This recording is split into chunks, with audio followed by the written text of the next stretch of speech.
Good afternoon, everybody. Thank you for coming. Thanks, folks of Bar Milton Park, for hosting us.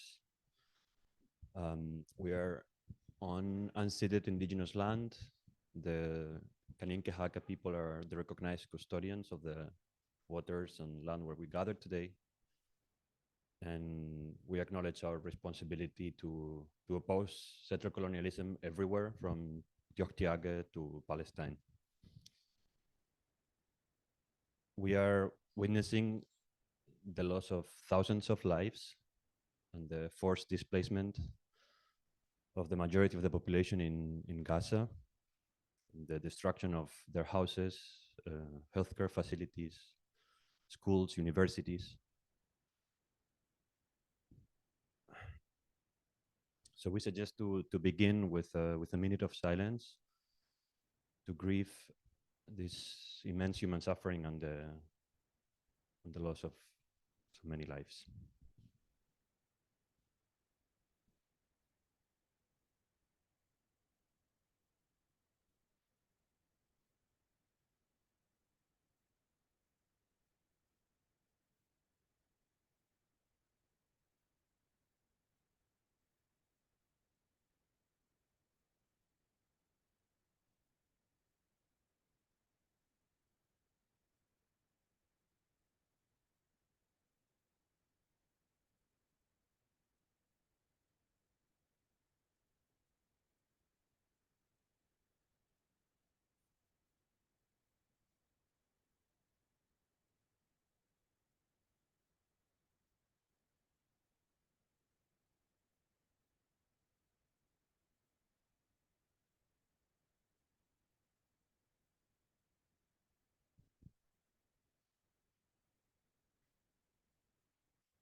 So as we mourn the consequences of this senseless genocide, we realize that we are not on our own. We have a responsibility as scientists, as organizers, as human beings, to turn this grief into collective action. And this is why we're here today.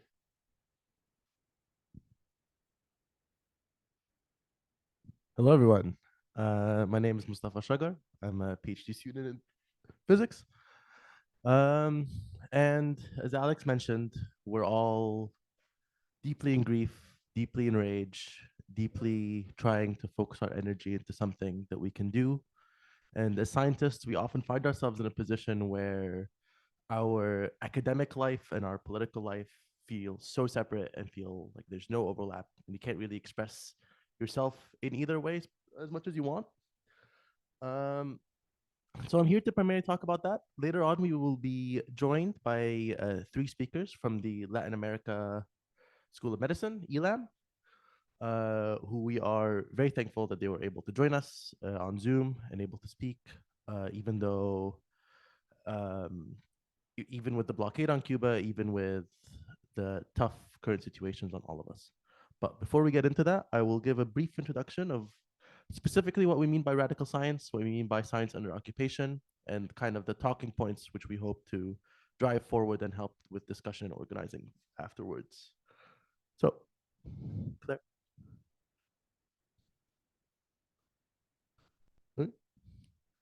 Why science? So science is typically not the first thing that comes to people's mind when they think of political organizing. You can think about various global actors, the International Monetary Fund, the United Nations, kind of global North-South relations. But science does not immediately strike people as a thing that we should talk about, primarily because there's this idea of science as an apolitical agenda that there's no bad science, there's only bad people, and there's only one good way to do science, and it is pursuing the truth. So here we have the International Monetary Fund, horrible, horrible organization. I could talk more about that if people want to. Lockheed Martin, one of the biggest weapon manufacturers in the world, and Aegis Security Investigations, which, if you don't know about that, it is a private military contractor. They sell soldiers for war. It's horrible. But we're not talking about that directly. What we're talking about is what I like to call the myth of apolitical science. Claire? And as most people do, I will bring in the words of somebody smarter than me, who is David Dixon, in his article, Technology and the Construction of Social Reality, where he says, this interpretation, technological development is unique, inevitable, politically neutral process, I maintain, is experienced through one of the major myths of contemporary society, the myth that technology is in fact politically neutral. One of the functions of any myth is to explain or interpret a certain situation or set of events by providing them with an apparent historical context. This not only perfectly describes the situation in Palestine, but describes the way that science has been used functionally for the last 100 years to justify crime after crime, all in the pursuit of a politically neutral truth. Claire. This is an ivory tower. Uh, if you haven't heard of the ivory tower, it's this idea that science exists in its own part of society where it is untouched and untouchable by all of these lies of politics and whatever.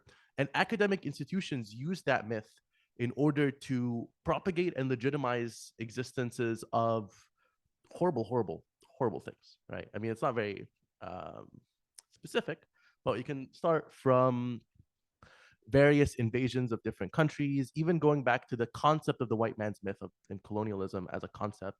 It all arises from this myth, right? That science is politically neutral. The pursuit of truth is good and just in its own way. And so I would like to bring up kind of three main discussion topics in which we consider science under occupation. These are not holistic in everything, nor are they the only things you can talk about, but just kind of ways we can move the discussion forward. One, science washing, or legitimizing the state versus academic credence. Two, technological supremacy and one-sided access to information. And three, Palestinian science and its role as a tool of resistance. This is not inherent to Palestine. This is the relationship between any group of people under occupation and the way science plays into that. These are just three ways in which we can express those ideas. And to begin with, science washing. Thank you. Another quote, but this is from someone who's dumber than me.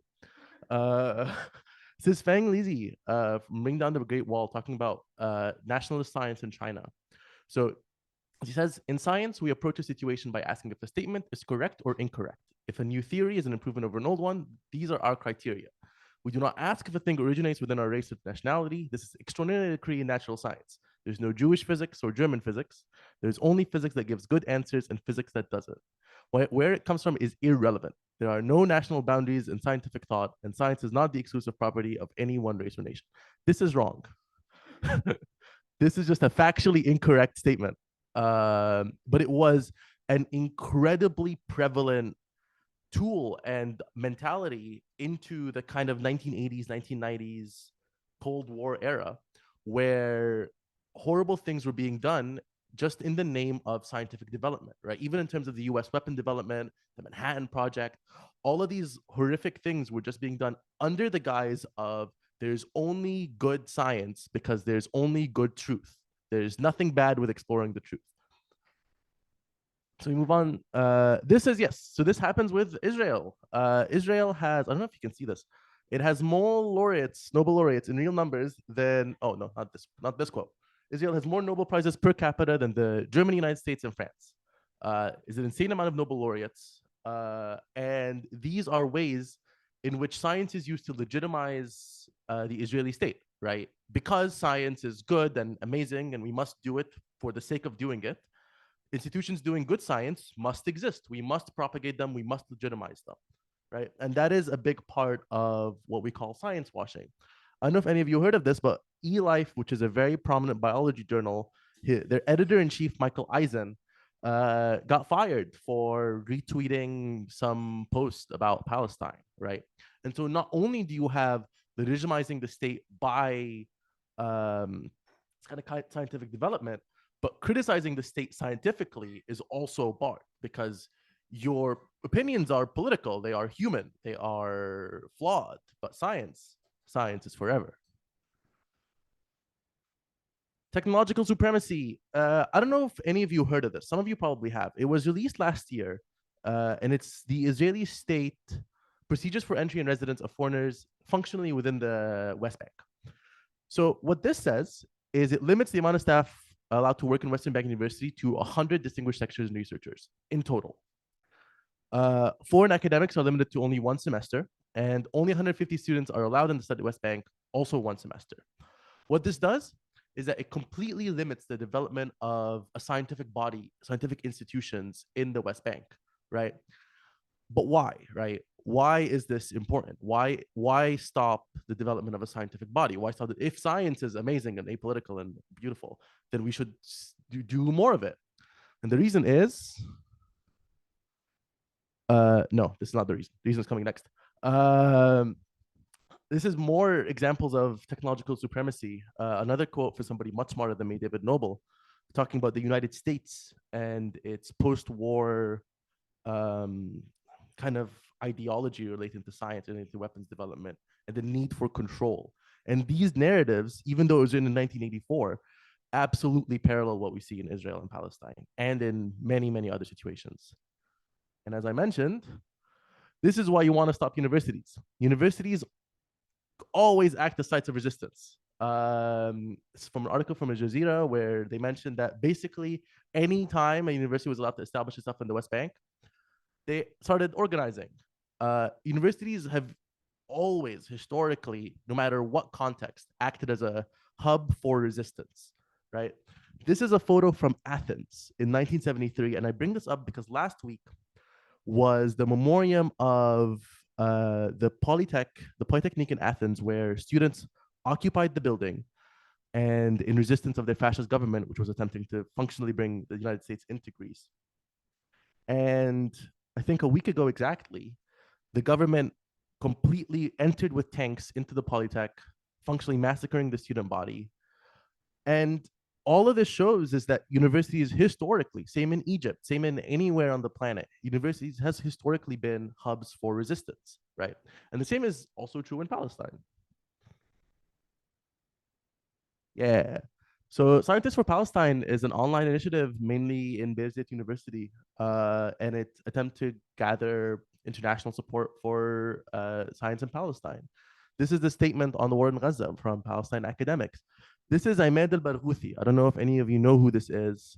He's an incredibly prominent astronomer, just generally, not even by like for he's just a very, very good astronomer.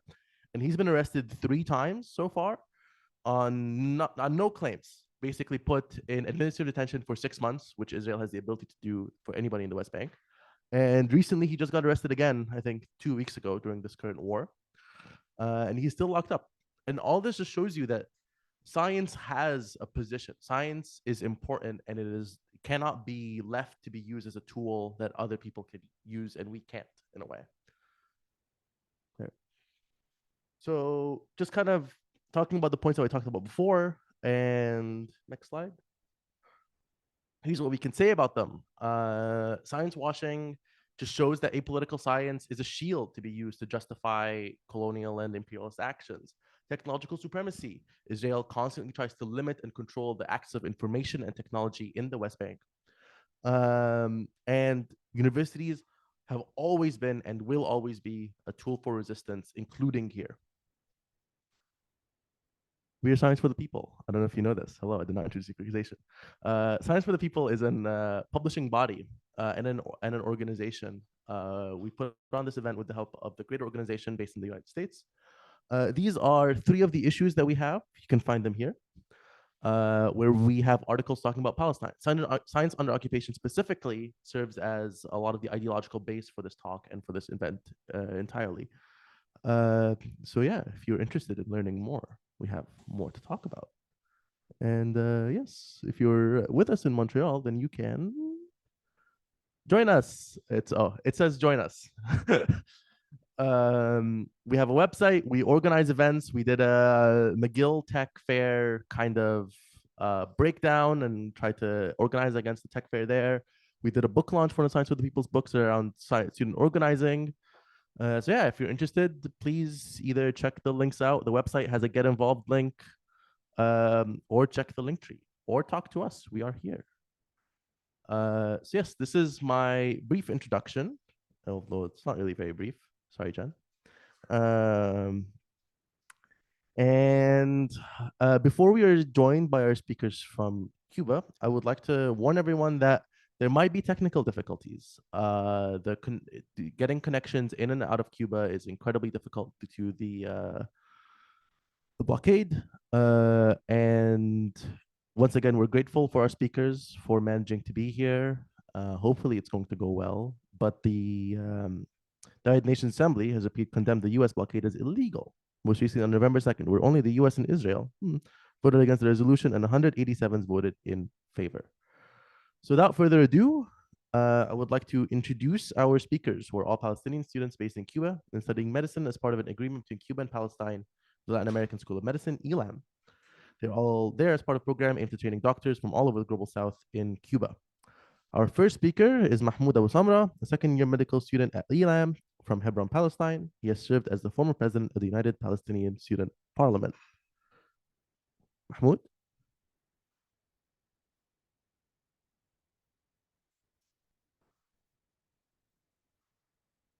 Mahmoud?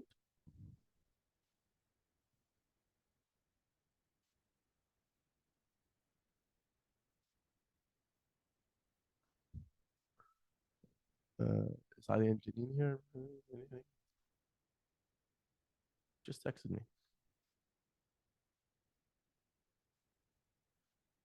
Oh. He is trying to speak. He's not. He's not allowed to unmute. iPad. Yeah. Right. Of course. You can do ask to unmute, and it should be. Or make him a host. Doesn't matter. Hello. Oh. Hello, Mahmoud. Hey, is my voice clear? Yes. Sorry about that. It's fine. Hello, everyone. I'm Mahmoud Abu Samra. I'm a student in the Latin American Medical University in Cuba. I apologize for not being able to participate directly with my video, but I'm trying to avoid any network problems as well as problems resulting from my position talking about the Palestinian situation and expose the Israeli crimes. I hope you all enjoy this simple presentation. I would like to thank Mustafa and the whole group for their effort helping us to show the truth and speak up. And I like the part that he spoke about Imad al-Barghouti, which I was honored to be one that my uncle was his friend for his whole life. And Imad al-Barghouti was actually the person who named me. That when I was born, he called my father and he told him, your son has to be called Mahmoud. So I grew up with a good relationship with Imad al-Barghouti, the professor who worked with NASA for a good period of time, and he has theories about the atmosphere. I'm gonna start. So first, the Israeli occupation built its legal state on the land of Palestine 70 years ago. Since the beginning of the Jewish immigration to Palestine in 1888 until today, European countries and the US has always supported the Israeli occupation. The support here is not through weapons only, but also through technology and empowers and research and development. The Israeli occupation state has become the most developed country in the Middle East in terms of military industry and medical technology. But the civilization overlay has a very dark side, as history tells us. The colonizer cannot live and prosper without being at the expense of the colonized people. And here, of course, I'm referring to the Palestinian people. I was born into a family that had long been known for its love of education. My grandfather was born in 1916 at the end of the World War I. He witnessed British colonizer, participated in the war against British colonizer, and completed his education in schools that have been in place since the period of Ottoman and then the British rule. As for his children, they all participated in defending Palestine in the first and second Intifada and completed their education in the universities of Palestine and Jordan. Then us, the third generation, after the colonizer and after the occupation. We came in the period that this cancer matured in our country and began to control every inch of it. I find myself, along with my relatives, family, and friends, as fifth-class citizens. We cannot protect or ask for protection for our home, even from 20-year-olds that are coming from a Western European country or African country. Then, as my ancestor taught me, our knowledge is the first weapon and the only way to live in this land. I completed my education and chose medicine as a specialty. Like the rest of my classmates here in Cuba, I was chosen for a medical scholarship at the Latin American University of Medicine, which constitutes one of the few opportunities for us to study abroad from Palestine, to complete our studies in Cuba, which brought graduate study service and provided on the university campus, providing knowledge, safety, and most importantly, a little freedom, which I have never experienced under the occupation of Palestine. Let's talk a little about the Israeli use of technology as a weapon against the Palestinian people. And to make it easier, I would like to divide it in three categories. First, what the occupation prevents Palestinians from obtaining from the technology. Palestinians are prohibited from using any new technology without the permission of the occupation authorities, as they control all of the Palestinians' borders, including preventing Palestinians from owning an airport after the occupation destroyed the airport that existed before 1946, and all the railways line that connected Medina in Saudi Arabia and the Palestinian city of Tulkarem, extending to Lebanon, in addition to preventing any maritime borders except Gaza, which has been under a land, sea, and air blockade since 2006. Palestinians are prevented from importing 4G or 5G mobile network. And when they got the 2 and 3G, they were only allowed to provide it from an Israeli intermediary. That they are trying to force the Palestinians to use the Israeli networks.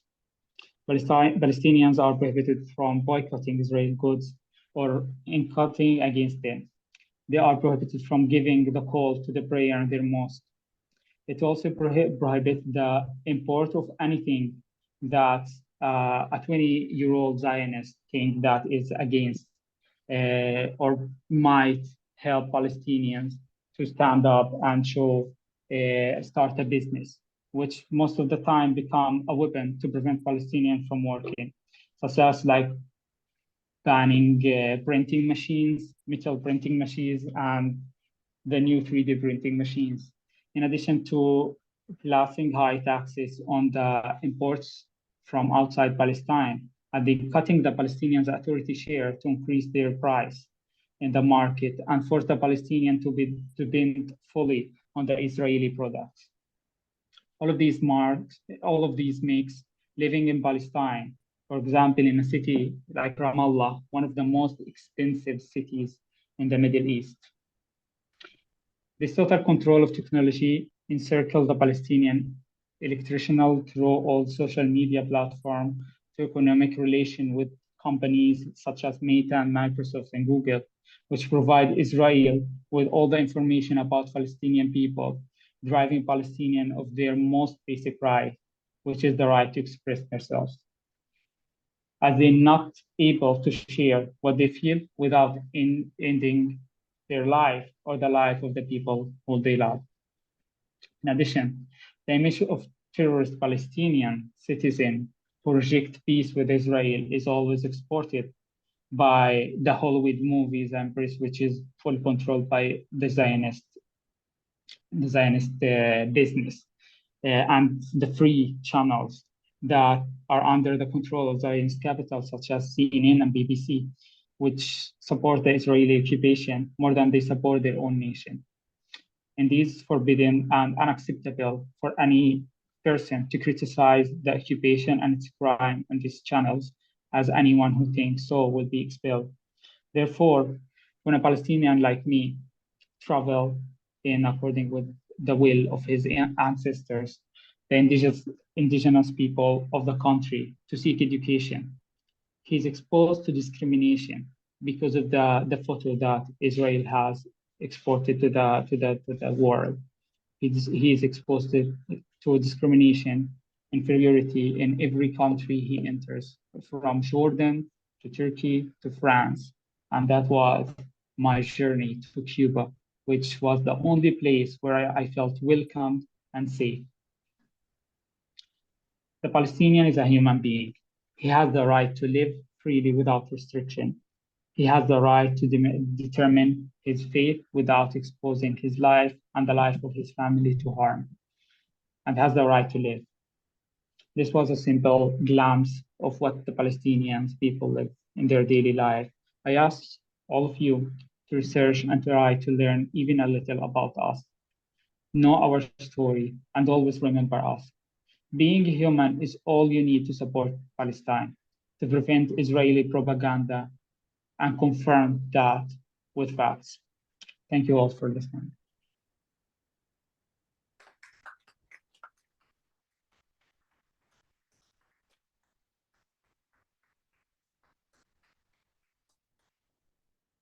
Thank you very much, Mahmoud, for your touching and insightful words. Our next speaker is Janine, who is also a student of medicine at ELAM and is originally from Gaza. Yeah. J-E, I think. Search. E? No. Janine, can you hear me?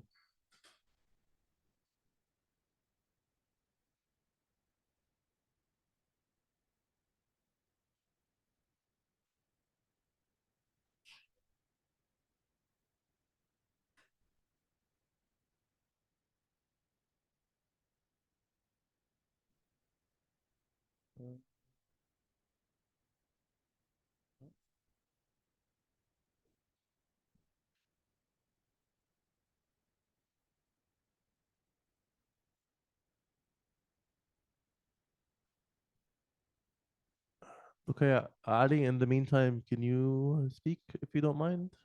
This is Ali Adib, fifth year in medicine. He's from Jericho, Palestine, originally from a village called Jamzo.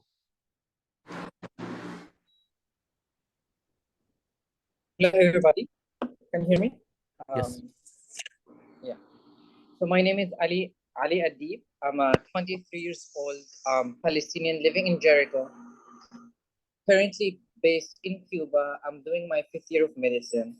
Well, I'm originally from a village called Jimzo, which is now located in Israel, where my grandparents have been displaced due to Nakba in 1948.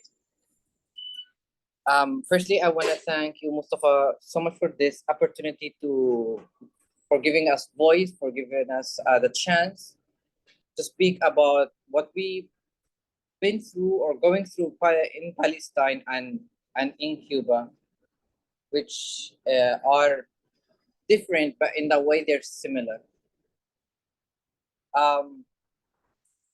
It was so important the point you, Mustafa, spoke about science washing and what Mahmoud spoke about the restrictions we as Palestinian have, and especially us as scientific people also go through in Palestine. Israel always has been using the power of washing, not only science washing, pink washing, green washing, and science washing, and they took advantage of that for decades now. Speaking of science washing, one of the universities, one of really good universities in Israel is called Riel University, if I'm not wrong. It was established in 1998, and it as a college, and now it is considered as a university. And as I said, it is established in a settlement, which settlements are illegal by international law, by the Fourth Geneva Convention. But it has been giving credit, or is now credited as a part of the IAU, as the International University Organization. So as Mustafa has mentioned, how now science is always right and true, not minding where it came from, no race or origin. How Mustafa said, and how he said that statement is wrong, because now we're looking at science, and we all love science, obviously, but now is science more important than people's life?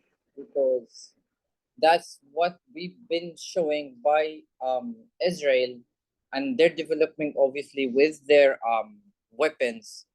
And I have some statements from doctors, testimonies from doctors in Gaza, speaking about some of the weapons that been used on people in Gaza before and in this war.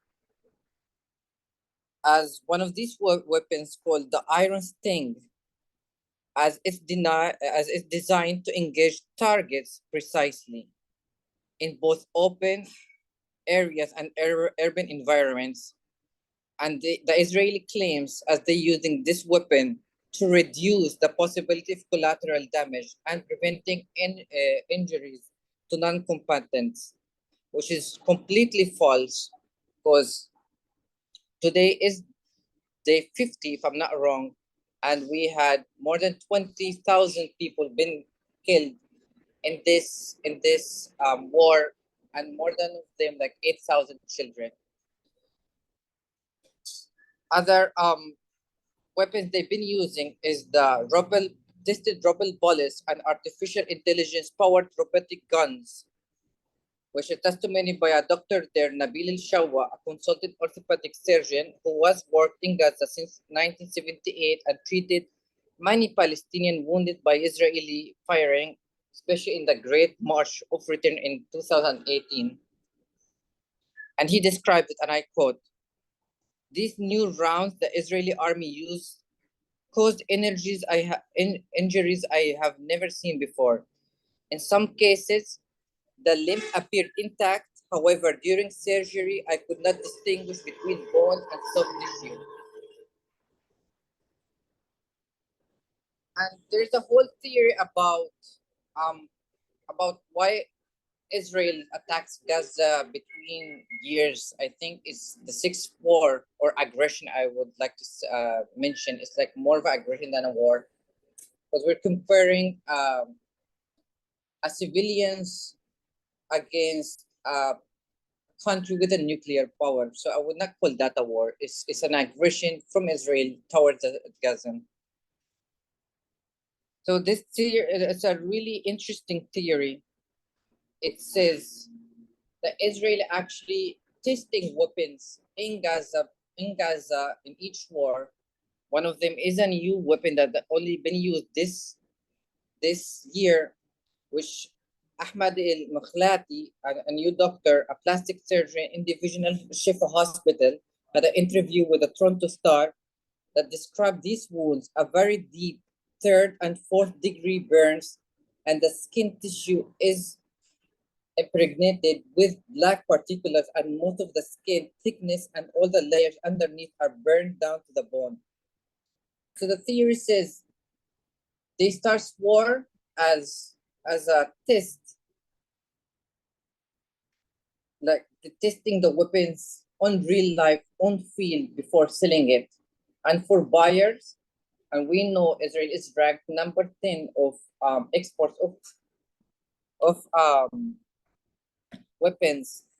So what buyers wait more than buying weapons from the IDF or the IOF, one of the biggest and most powerful armies in the world, also been tested in on field in a most similar situation as a compact.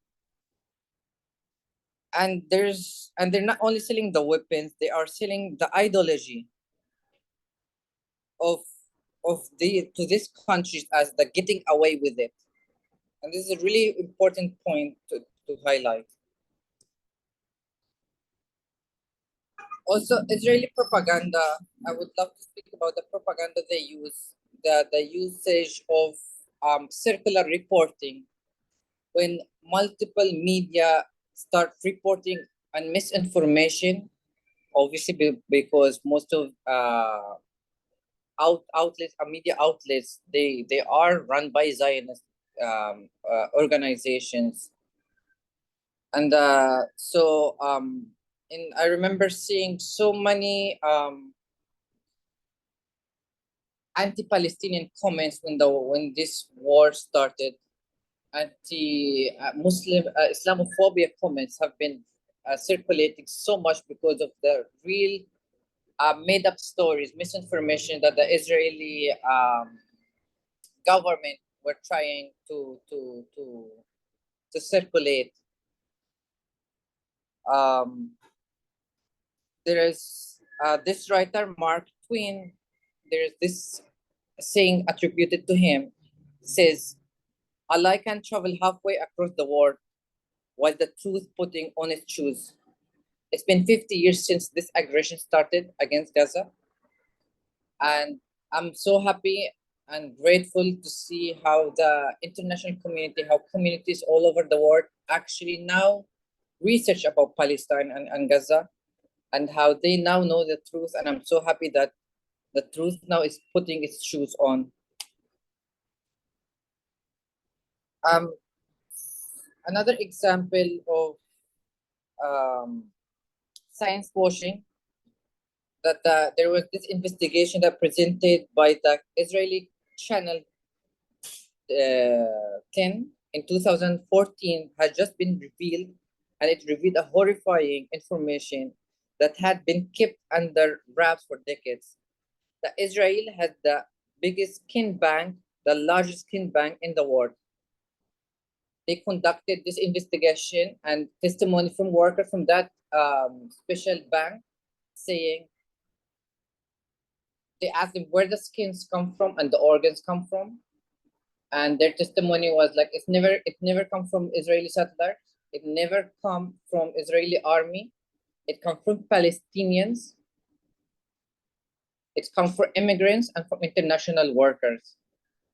I don't know if you guys familiar with this information, where Palestinians, prisoners in Israeli prisons, sentenced, let's say for life, for 40 years, for 30 years, if they die inside the prison, and let's say they die for natural reasons, even sometimes for mysterious reasons, their body is still kept held in prison till they finish their sentence.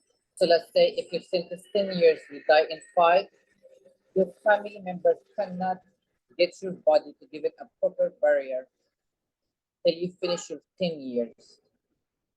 And there's testimonies from Palestinian families who had their family members' bodies back, and they noticed they've been came with stitches and stuff, because Israeli ranks as the 33rd out of 55 countries in organ transplantation, had the largest skin bank, as I mentioned, but also Israel is ranked as the 3rd in the world population refusal to donate organs. They refuse, but they still rank one of the highest. As I always said to people, to my friends, to my foreign friends, international people I meet here and there, if they don't believe me, don't believe the internet, I always encourage them to visit Palestine if it's possible. When they can, just visit Palestine and see the truth in your eyes. And I just want to thank you all again. Thank you for this opportunity, and I hope I give a little bit of insightful of what's happening, and elaborated a little bit of science washing, and how science actually can be good treating people. Us as medical students, we chose this road to help people, but there's another scientist who choose the road of profiting from science, making weapons to kill people. But I think we just it's a balance. But I always hope us as good scientists take the upper hand and flip this narrative to us of science should be only exist to save people, not for the otherwise. Thanks so much.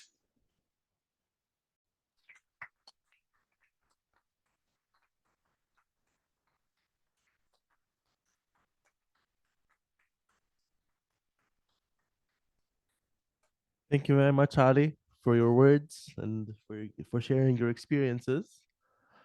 Our last speaker is Janine, who is a student of medicine in ELAM and is originally from Gaza.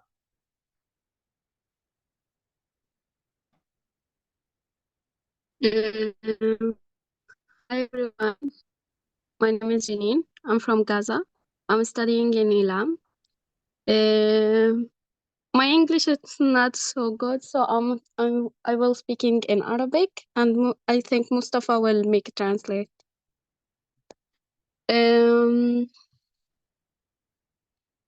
أنا كطالبة درست بغزة وحضرت حروب كتير في غزة زي حرب 2014 وحرب 2020 أو 2019 بس حرب 2014 هي كانت جنين. أقوى حرب. Janine Dia. Mm. Janine is saying that she, as a student who has witnessed both wars in Gaza, she has a lot of feelings and is going to tell us about them. تفضلي. فأنا أكتر حرب أثرت فيي حرب 2014 يمكن لأنها كانت أطول حرب 51 يوم. She's saying that the 2014 war affected her the most as it lasted the longest. And yeah. تفضلي. فإنه أنا بلاحظ إنه في الحرب إنه هم بيركزوا أو بيكون أكتر إشي بيحاولوا إنهم يخربوه أو إنهم يتركوا فيه أثر ضار كجيش إسرائيلي كان اللي هم المدارس أو الأماكن التعليمية. فمثلا في هاي الحرب دمروا كل الجامعات اللي بدرسوا فيها الطلاب مثل جامعة الأزهر، الجامعة الإسلامية. هاي الجامعات كبيرة ويعني بدرس فيها كثير من الطلاب في قطاع غزة، فيعني هم كثير بيأثروا على التعليم. Dia, she's saying that she noticed that the thing that the Israelis like to destroy the most are the schools and universities. So in the 2014 war, they destroyed universities like Al-Azhar University and the Islamic University, where a lot of students go and study.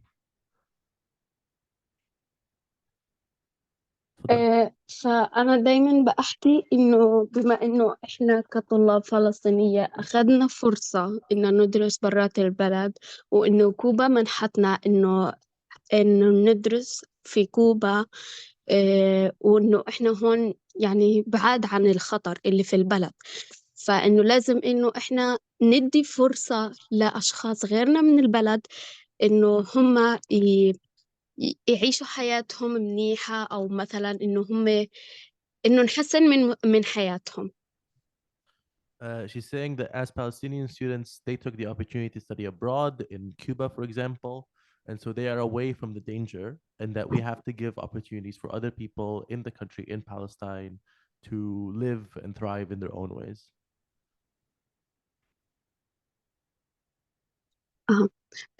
فمثلا إنه أنا بما إني صحت لي هاي الفرصة، فإنه أنا أبسط مثال إنه أبسط إشي بقدر أعمله إن مثلا أكمل تعليمي هون في كوبا وأرجع على البلد، وإنه إني أحاول إنه أنا بعرف إنه أبسط مثال يعني أو إنه مثلا الأجور في البلد مو حتكون زي مرضية، بس لكن أقل ما فيها إنه أعيش أخدم بلدي بيكون ضميري مرتاح. She's saying that herself as somebody who took the بساعد أهل بلدي to study abroad, the simplest thing she can do is finish her education, return to her country, and support it in any way that she can, and provide for them medically with the knowledge that she gained in Cuba. وصراحة أنا أول ما بدأت هاي الحرب كان كتير صعب علي إني أدرس. كانت علاماتي أولها إنه صعب إنه أو إني أطلع من اللي أنا فيه، خصوصا في ظل إن الواحد بيشوف الفيديوهات والأشياء هاي.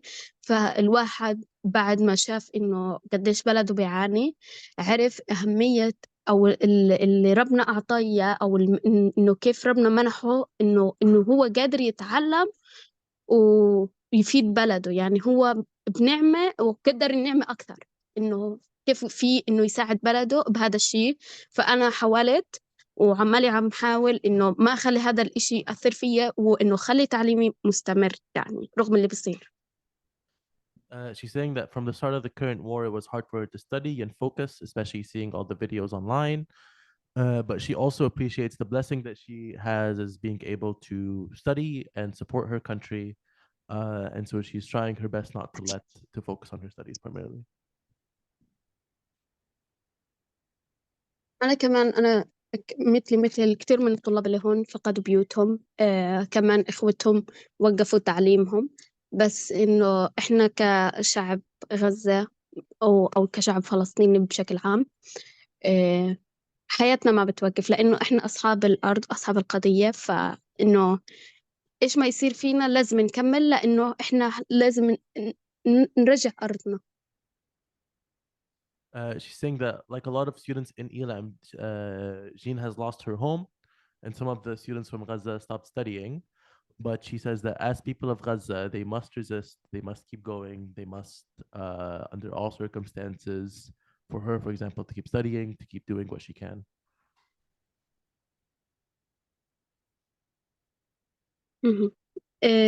كمان إنه زي ما هم بيحاولوا إنه هم مثلا ما يأثر عليهم اللي بيصير، يكملوا حياتهم، يكملوا تعليمهم، كمان يثقفوا الناس اللي حواليهم عن اللي بيصير، إنه هم بيعتقدوا إنه هاي بلدهم. إحنا كمان كفلسطينية بنحاول على الصعيد الثاني إنه ندافع عن أرضنا، نوعي الناس على اللي بيصير بفلسطين، وكمان نكمل حياتنا بشكل مستمر. She's saying, like all the students from Gaza, they try to not let it affect them and try to even educate the people around them in Cuba who think that as they develop their country, the Palestinians also must develop and fight for their own country. And they're trying to, once again, not let it all kind of get too overwhelming.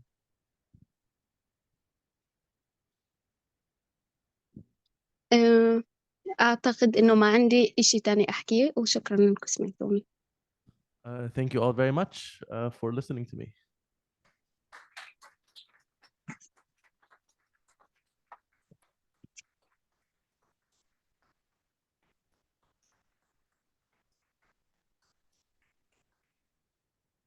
Thank you, Janine, for speaking and sharing your experience with us.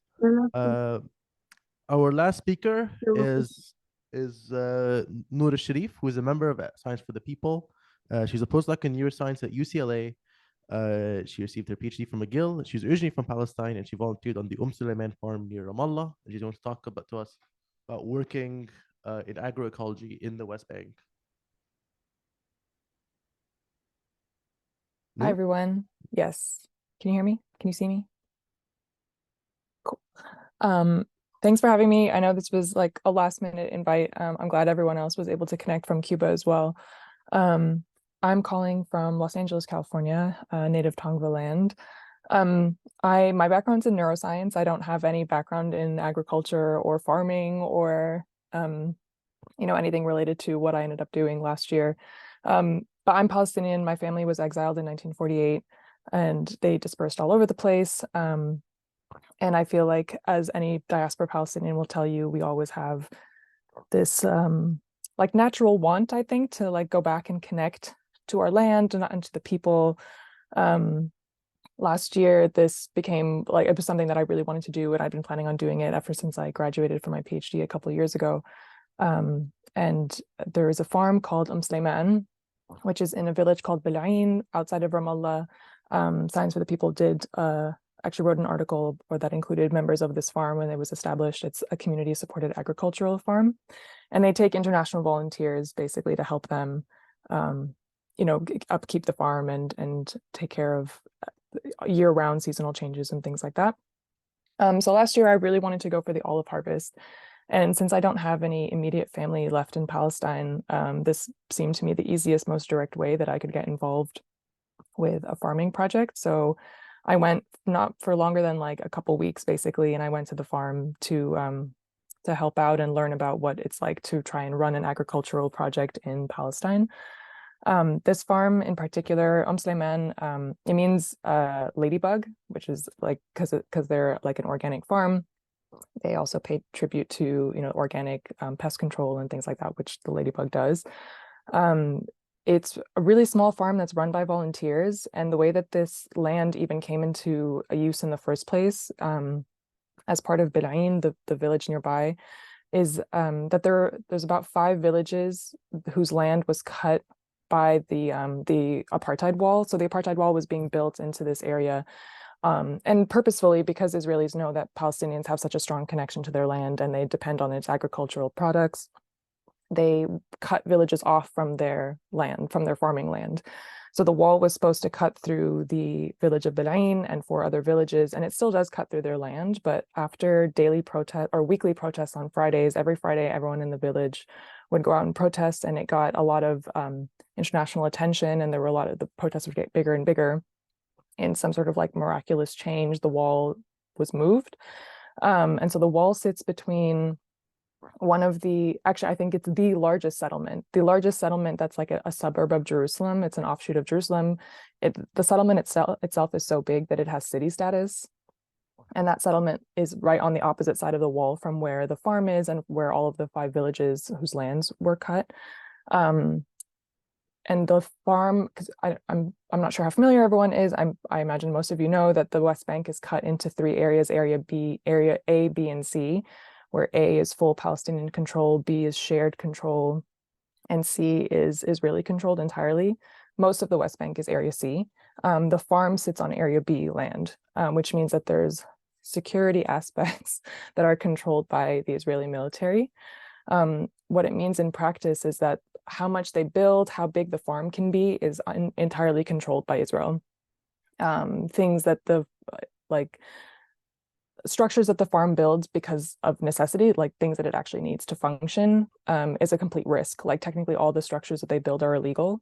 So the farmhouse, the bathrooms, the greenhouse, anything that seems like it's like a stable structure could be considered a security threat, and Israelis could come in and tear it down at any point. So this is the kind of instability that people have to be faced with just to live on their own land and farm their own produce and things like that.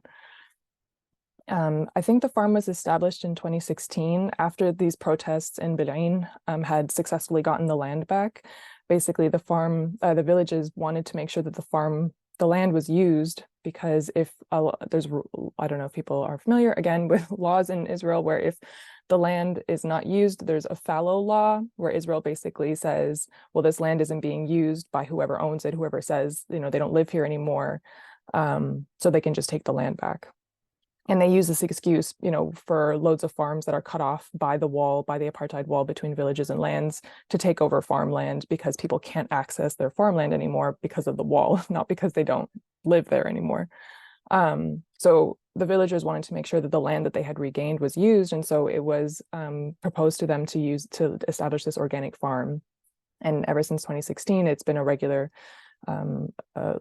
place for villagers to come and volunteer, for international people to come and volunteer, and it's existed ever since then. They run a CSA basket program for the local villagers and for people in Ramallah, where they go and they go to farmers markets and sell their produce. Their whole model is to be completely organic. They can't really depend on being able to ship in any products that might help with fertilizing or I guess typical industrial level farming techniques. One, because they don't want to depend on the Israeli economy. And 2, it's just risky to try and, depend on anything being shipped into the country. A lot of times you can't rely on things being available even if it's regularly in the markets last month or whatever. So yeah, while I was there, it was the olive harvest time, which is a really important time for Palestinians in general. It's one of the number one like agricultural products that Palestinians depend on, the olives, the oil. And I know I was talking to friends who are part of the farm this year, because of what's going on, settlers are burning trees and killing farmers, invading people's land so that they can't access their trees. And so even my friends who are usually on this farm have not been able to go to the farm as regularly as they would have even last year. I feel very lucky that I got in and was able to go. Considering what's going on now, I wouldn't have been able to do any work that I have on the farm or that I did last year.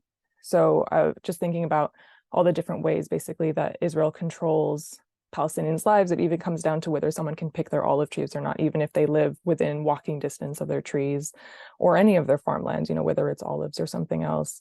I think it's important to think about the way that Palestinians' lives are fully controlled. Their movement is controlled, their education is controlled, their access to any sense of normalcy in their daily lives is totally controlled by the Israeli military, and they'll make up an excuse, for whatever reason, to prevent people from accessing their land. So if the fruit that they can't access rots one year and they can't take care of their trees, that actually impacts future years too, because if trees are not taken care of on a regular basis, they get disease, they get infested.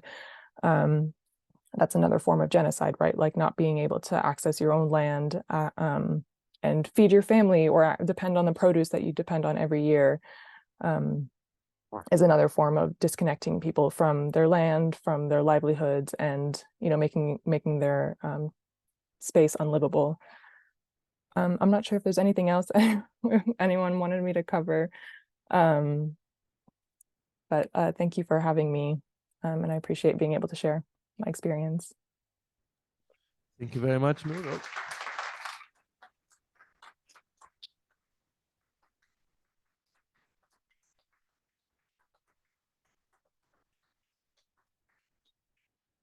Thank you very much, Noor. That was very insightful. So I think now I'm going to give direct one or two questions to our speakers, and then I can open it up to the audience if you guys have any questions you would like to ask.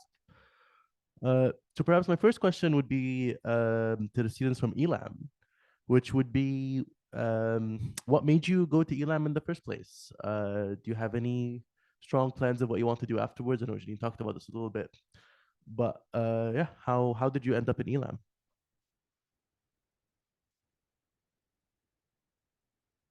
Mahmoud?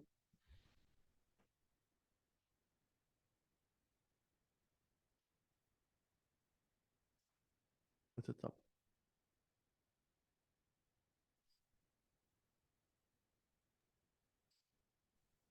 Okay. So first of all, any Palestinian who lived in West Bank would have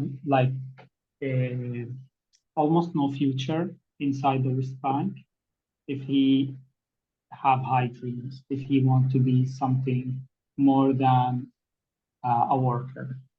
Because West Bank, Israel made it a place rich of unemployed people, so they can take them to Israel and make them work.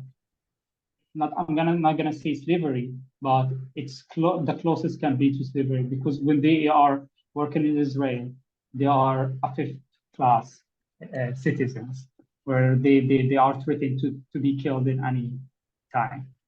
And Cuba was a good chance for us because it was from the small list of countries that still support the Palestinian people since the beginning of our conflict and our war with the occupation and Israel.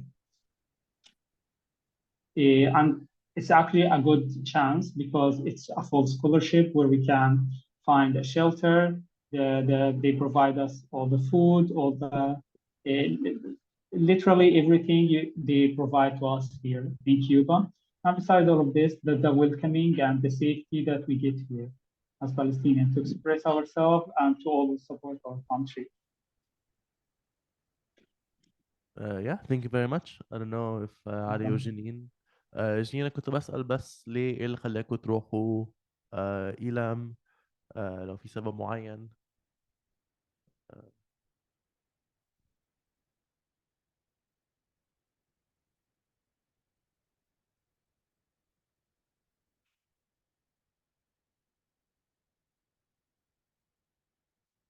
Can you make them co-hosts so they can unmute willingly? If you do like the three dots, it should be able to. Oh, أوكي إحنا بداية جينا على إعلام واخترنا إنه نكون مثلا كوبا. أول شي لما أنا صراحة ما من أول ما بعرف إنه شو كوبا أو كدولة أو شو، بس إنه لما شفت البيكس أو المنح فأنا شفت كوبا وبدأت أقرأ عن تاريخ كوبا وعن تشي جيفارا وعن فيديل كاسترو.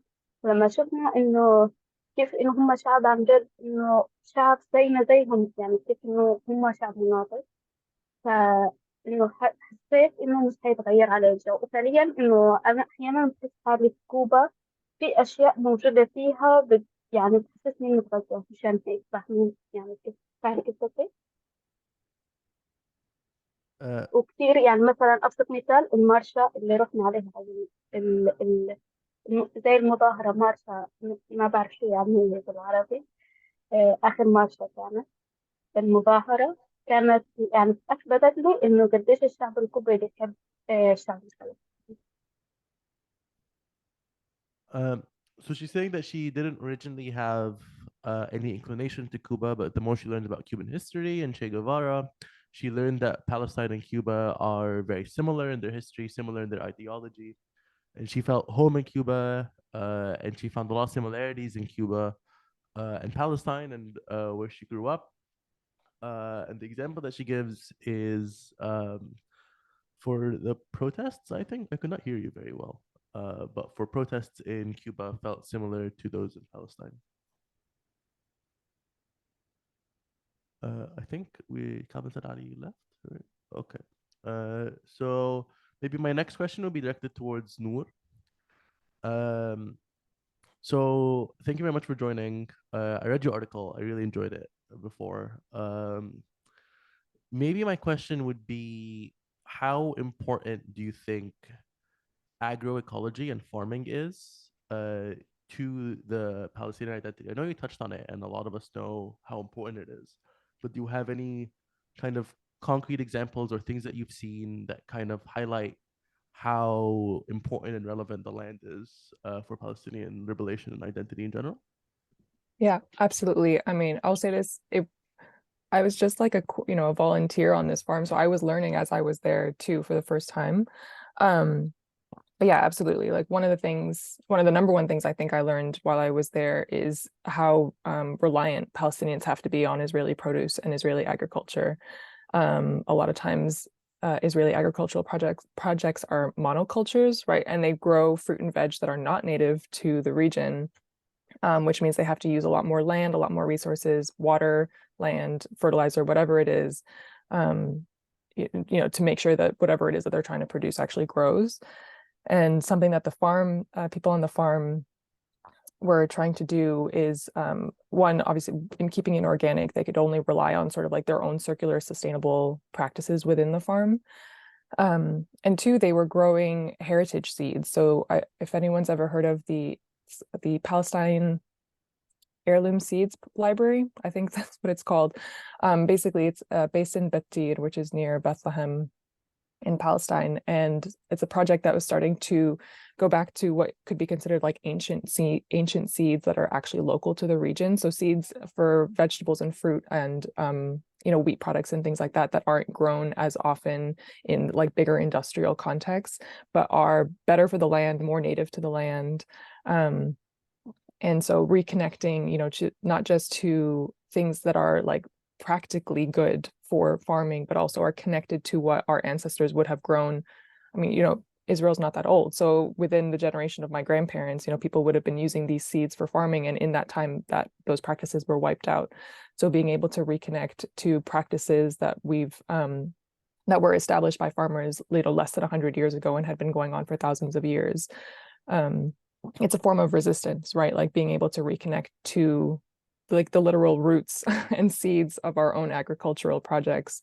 And also being able to sustain themselves, right? That they're like economically not, they don't have to rely on Israeli produce. There's a long history of this type of economic resistance in Palestine.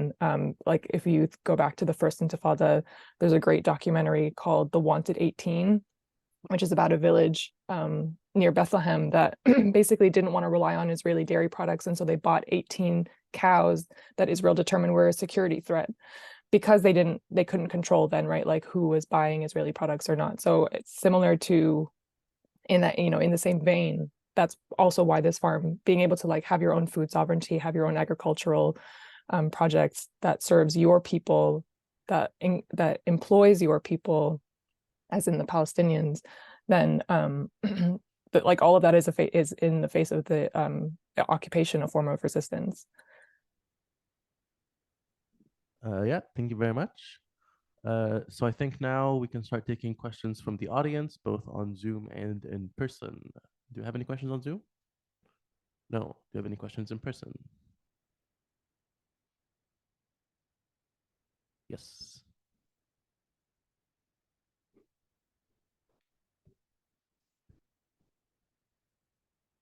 Hi, my name is Nada.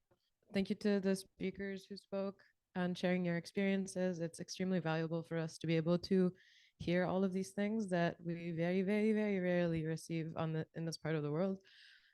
My question is, what impact can we make within our science, within our individual institutions, within, this framework of a lot of people for the first time realizing that, hey, science under capitalism, it's kind of evil. But I like science, and how can I not do evil science? How can I do good science? Like the medical students in ELAM, which is the way science should be. Anyways, we should not have evil science. Janine, إذا بدك ترجم فيها ترجم. Should I translate? Oh, okay. I thought you said give me. Okay. جينين سؤالي كان نحن كعلماء تحت الرأسمالية عم نلاحظ كتير منا لأول مرة إنه العلم مش عم بيفيد الناس مثل ما كنا متعلمين ومفكرين نحن ولاد صغار، وكتير ناس بدهم يضلون يدرسوا يعملوا ساينس، نطلع علماء، بس شوي خايفانين من معنى إنه الواحد يكون عالم تحت الرأسمالية.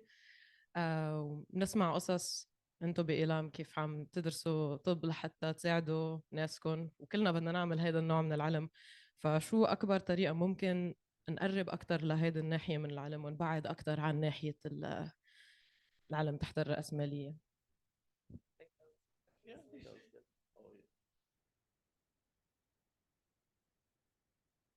No. Are they co-hosts? So can they unmute, or do we have to? Yeah, I mean, the question, I guess, is directed to. أنا بظن إنه أفضل طريقة إنه الأشخاص إنه تحت الدول الرأسمالية، بظن إنها المقاطعة. إنه مثلا في منتجات هي بشكل أو بآخر بتدعم الدولة الإسرائيلية، فينا إحنا نقاطعها أو نستغني عنها، لأنه ما بظن إنه في دايما بديل. وبحس كمان إنه فينا ننشر أو مثلا إنه النشر أو نوعي الناس أكثر عن اللي بصير في فلسطين، لأنه كثير كان من صحباتي إنه بفكروا إنه لا إحنا دولتين جنب بعض، وإنه كيف إنه فلسطين دولة وإسرائيل دولة، وإنه كل واحد يعني بحاول إنه ياخد أرض الثاني. بس إنه برضك في ناس لحد هسه ما بتعرف شو هي القضية الفلسطينية، فإنه نحاول قد ما بنقدر إن نوعي ونقاطع برضه في المنتجات اللي بتدعمهم. So they're saying that one of the best ways to kind of counteract what's going on is boycotting. So boycotting products that support Israel. There's always alternatives. There's always ways we can figure out how to cut monetary support to Israeli institutions. And the other thing is to spread and share what's happening in Palestine. Some people still think that Palestine and Israel are just two countries existing side by side in peace. And it's our job to kind of inform those people, let them know what's going on. And yeah, I think that was what she said.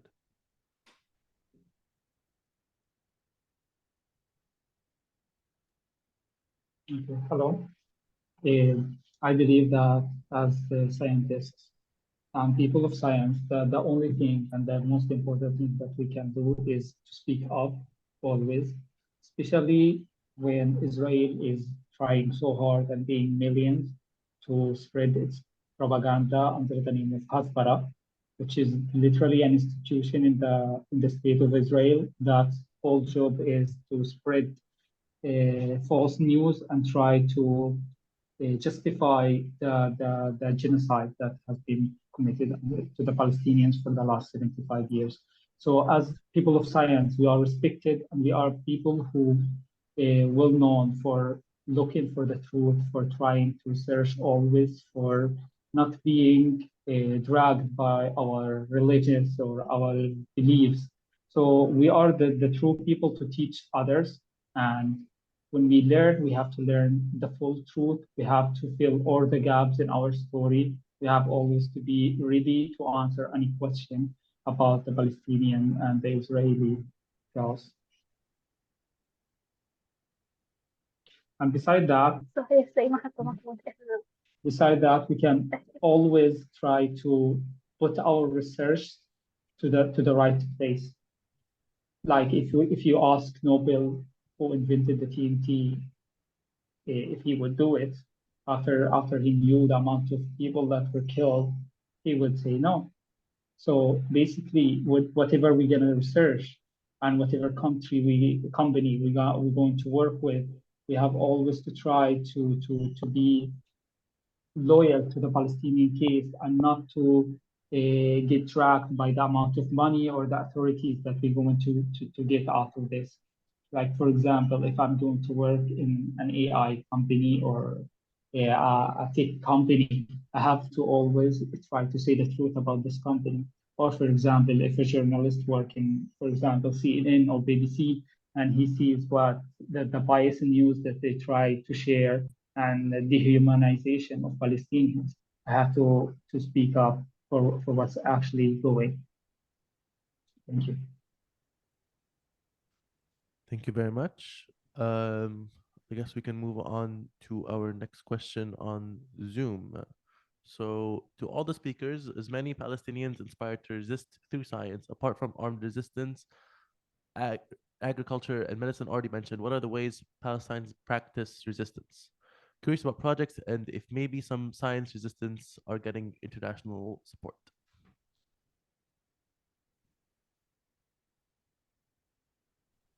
Can you repeat the question, please?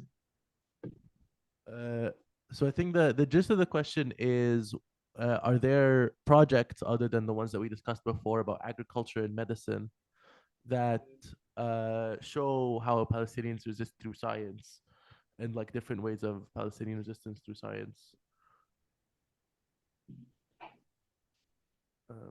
I think maybe if I could interject, one of the things that I mentioned or like I want to talk about was Palestinian astronomy, which there's a beautiful article also in Science of the People about, where there's in Beirut University, there's a gigantic astronomy department. They built their own telescope and they're trying to connect with the international community through their work, through their science, and reach and have support and use the same tools of legitimizing through international support to push for their agenda as Palestinian scientists.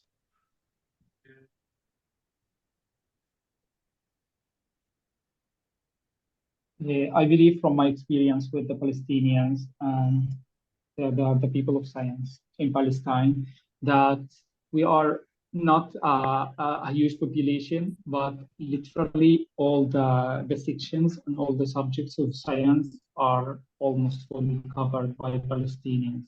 Every Palestinian always tries to show his case and speak up for his people in his own way. People who you spoke about astronomers, Ahmad al-Barghouti, for example, when he wrote his theory about the chemical combination of the atmosphere. He called it a Palestinian name to like make people search about Palestinian more. And we can speak about all other sections of science, including even people who have hobbies like dancing and football. All these people try in their own way to show their support to Palestine. All right, I think we probably have time for one more question, just for the interest of time. Do you have one on Zoom? Oh. Is this a question? It looks like just a thank you.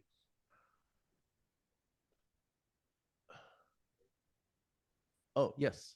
For all the speakers, what is your favorite thing about Palestine or being Palestinian is? لجنين السؤال ايه افضل شيء بالنسبه لك تكوني فلسطينيه او عن فلسطين عامه؟ For me, it's the history and the traditions. I can't tell you how rich our history and our traditions are. And it's so rich that sometimes I'd be surprised of how deep something has meaning, including our kofiyet. Like every stitch has a meaning. Our traditional clothes, every stitch has a meaning. Every city tried to express itself in its own way. Every song we sing, every letter has its own meaning. Studying even a little bit about the Palestinian history is so interesting, especially when it comes from our grandmothers. I spent a lot of time with my grandmother, and she taught me so many things about our history and how we are always taught that Palestinians were farmers, they had no development, but these people were so intelligent, these people were so developed. Look into the facts, the lies that Israel and other biased news and researchers tried to show. These people were so intelligent and they always were so special in their own way to show themselves. Palestine wasn't just a land under the Ottoman Empire. Palestine had its own history, has its own way to express itself, has its own traditions and the way of thinking.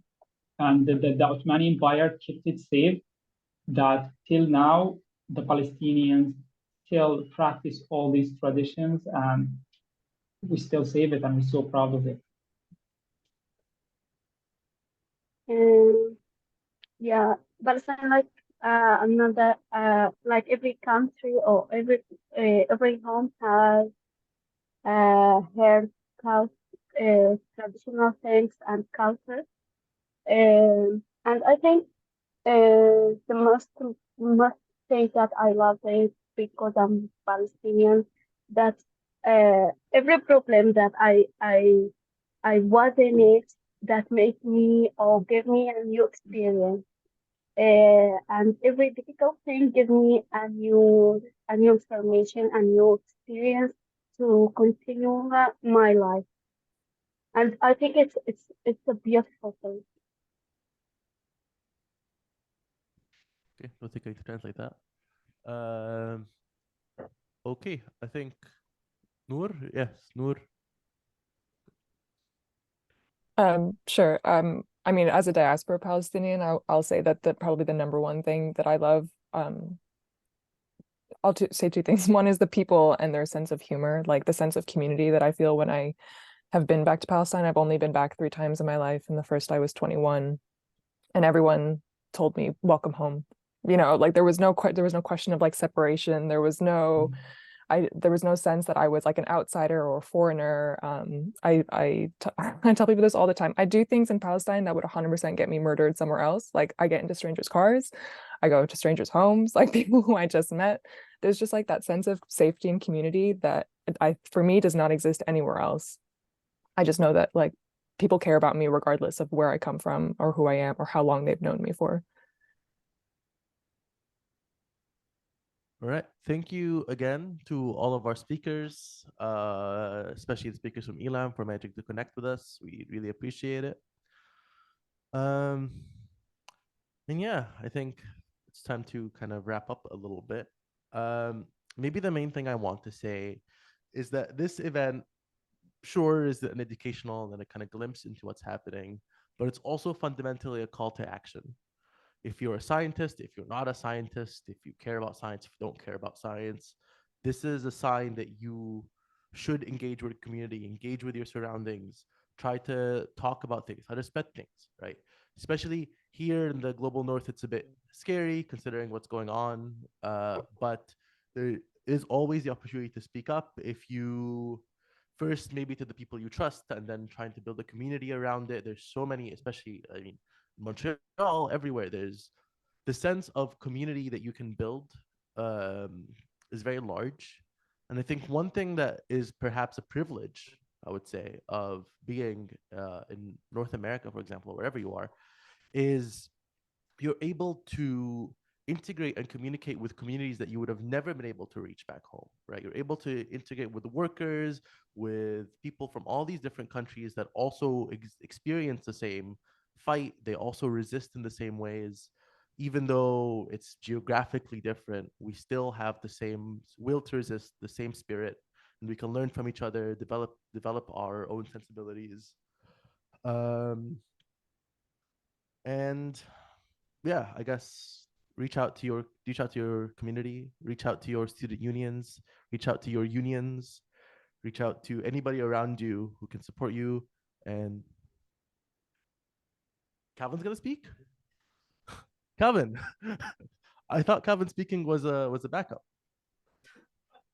Calvin, hello. Hi, Calvin. Hello, I'm the backup. Can you all hear me? My camera is not working so well, so I'm just gonna talk and share my screen actually.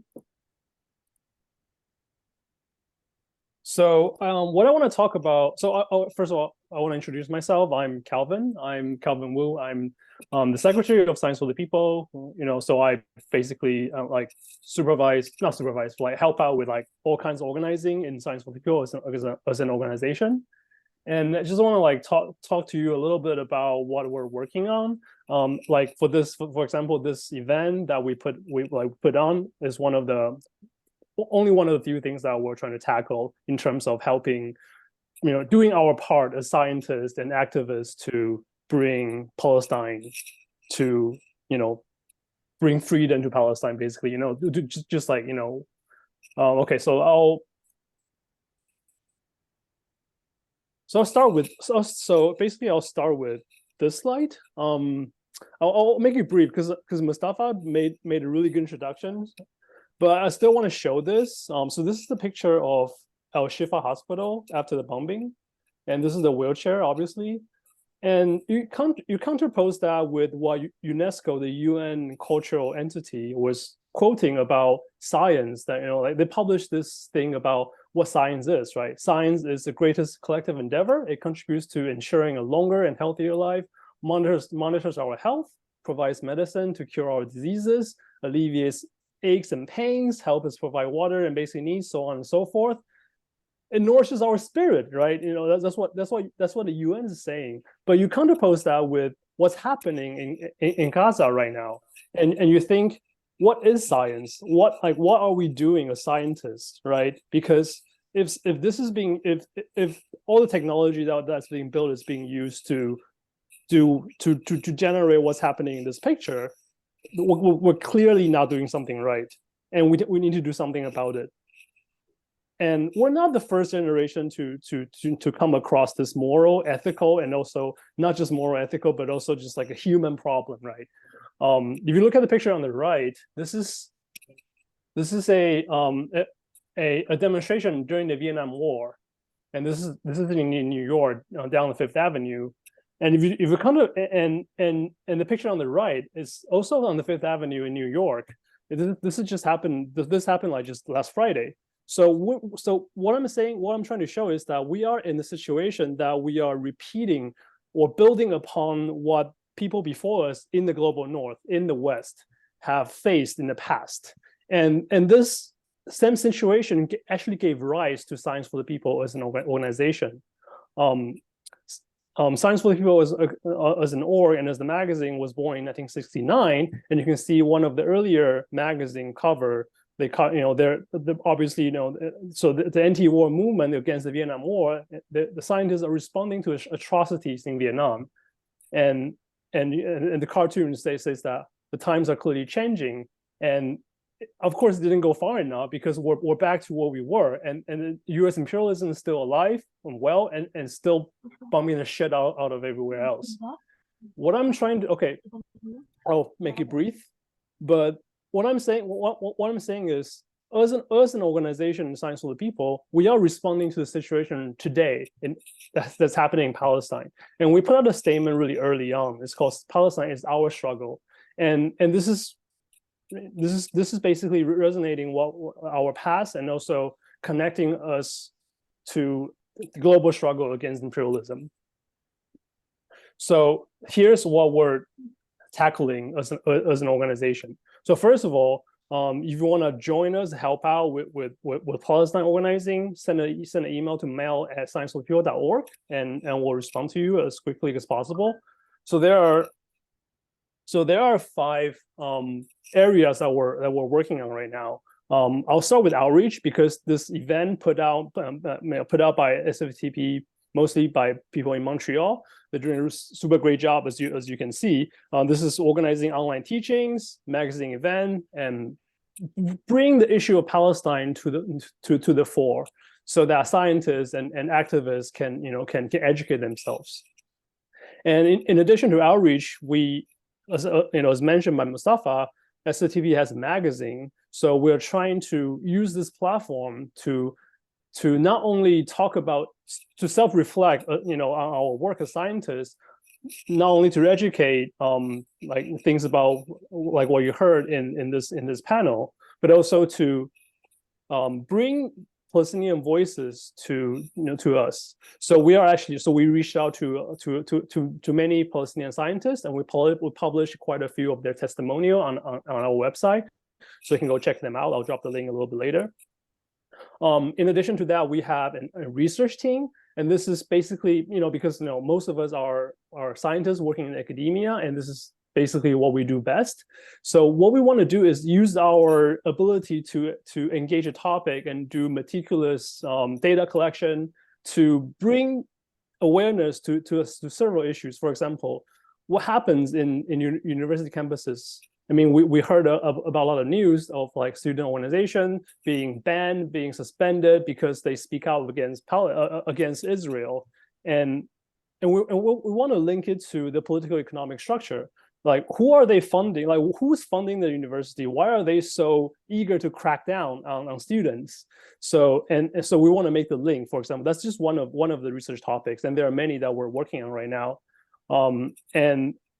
And another big important thing that we're doing is basically linking all the issues of repression, of genocide, to labor, because we do believe that it is a class struggle that we're engaging in, and we do need to engage our workplaces. So one of the most important thing that we're trying to do is to use the agitation that around Palestine, or the anger, or the sadness around genocide, to push our colleagues in people in our union, in our institute, to get on board, to be like, you need to speak up, first of all, and we need to, we as workers, we need to organize something. We need to team up with the student orgs that are fighting for Palestinian rights. We need to, we need to mobilize. So that's also what I'm trying to do. We're working on our own workspaces as workers. And so if you're a student, if you're a grad student, which you're most likely in the union, and the unions can do a lot to bring to help out with this cause. And lastly, we are building a big coalition with other orgs who share the same view. For example, there's a Just Mathematics Collective. It's an organization of mathematicians who are, who has been urging for people to sign up to BDS, for example. And there's also a new group called Particles for Palestine, and these are physicists, who are also becoming conscious of what science is being used. And so we're trying to bring all these groups together, and so with more people we can do more stuff. So that's basically what we're working on right now. So I hope this is helpful to introduce about what Science for the People as an org is doing at this juncture, and hopefully we can gain more momentum and to build something that's really meaningful. And that's all I have.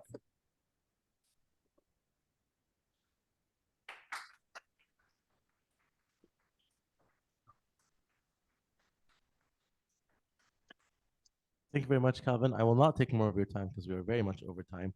But I would like to heartily thank the people who have organized with me this event: Claire, Josh, Alex, Kevin, and Jen. Couldn't have done this without you.